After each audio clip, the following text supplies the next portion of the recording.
गणित भाग 1 प्रकरण 2 वर्गसमीकरणे. प्रश्न 1 प्रत्येकी 1 गुणांची उदाहरणे. खालील वर्गसमीकरण सामान्य रूपात लिहून ए, बी व सीच्या किमती लिहा.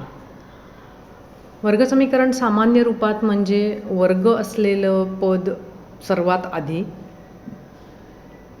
मग ज्याचा घात 1 आहे असे पद आणि नंतर स्थिर संख्या आणि मग बरोबर चिन्ह आणि त्याच्या उजव्या बाजूला 0.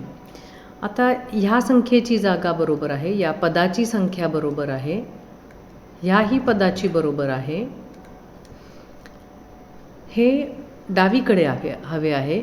हे इथे आपण जर उजव्या बाजूला आपण 7 मिळवले तर आपल्याला ती बाजू 0 होईल. मग इथेही 7 मिळवले पाहिजेत, किंवा आपण असे म्हणू याला स्थानांतरित केलं, इथे याच्याकडे वजा चिन्ह आहे तर स्थानांतरित केल्यावर त्याचं अधिक होईल आणि हे आपल्याला सामान्य रूपामधले समीकरण मिळाले. आता याची तुलना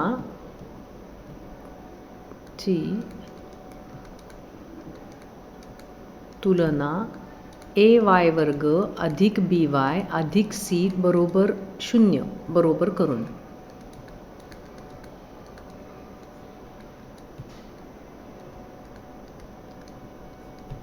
आपल्याला a ची किंमत 4 म्हणजे y वर्गच्या डावीकडची संख्या, b म्हणजे y च्या डावीकडची संख्या आणि जर ती ऋण असेल तर चिन्हासहित, आणि ज्याच्यामध्ये y नाही अशी संख्या म्हणजे c. खालील वर्ग समीकरणाची मुळे लिहा. या 2 पदांचा गुणाकार 0 आहे. जेव्हा 2 संख्यांचा गुणाकार 0 असतो तेव्हा त्यातील एक किंवा दोन्हीची किंमत ही 0 असते. म्हणजेच p वजा 5 0 असेल किंवा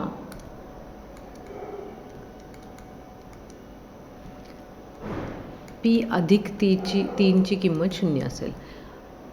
p वजा 5 ची किंमत 0 कधी असेल? जर p ची किंमत 5 असेल, म्हणजेच आपण या 5ला स्थानांतरित केलं, तो इथे वजा झालेला आहे, इकडे जाऊन तो मिळवला जाईल आणि 0 अधिक 5 म्हणजे 5.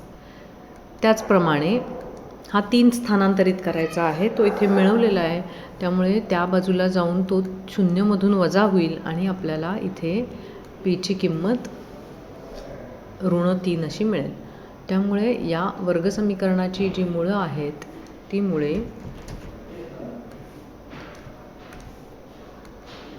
5 व वजा 3 आहेत.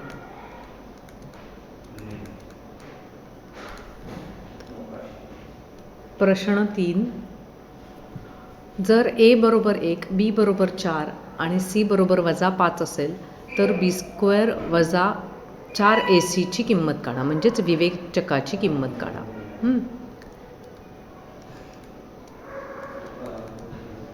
b वर्ग वजा 4ac बरोबर 4चा वर्ग वजा 4, a ची किंमत 1 आहे आणि c ची किंमत वजा 5 आहे. हे 16. या तिघांमधील एक संख्या ऋण असल्यामुळे तो गुणाकार ऋण येणार आहे. 2 ऋण संख्या लागोपाठ आल्यानंतर त्यांचं धन होतं आणि आपल्याला b वर्ग वजा 4ac ची किंमत 16 अधिक 20 म्हणजे 36 मिळेल.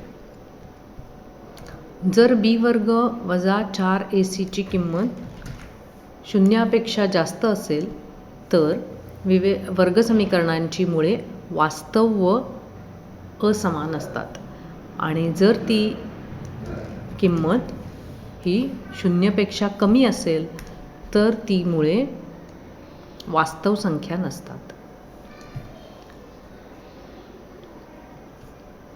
खालील वर्गसमीकरण प्रमाण रूपात लिहा. प्रमाण रूपात म्हणजे हे वर्गसमीकरण आहे पण त्याचा घात आपल्याला 2 दिसत नाही आहे. तर ह्या एमनी आतल्या दोघांनीही संख्यांना गुणूया. एम गुणिले एम म्हणजे आला एम वर्ग. एम गुणिले -6 म्हणजे -6 एम. आणि ही संख्या स्थानांतरित करूया म्हणजे ती होईल -9 बरोबर 0.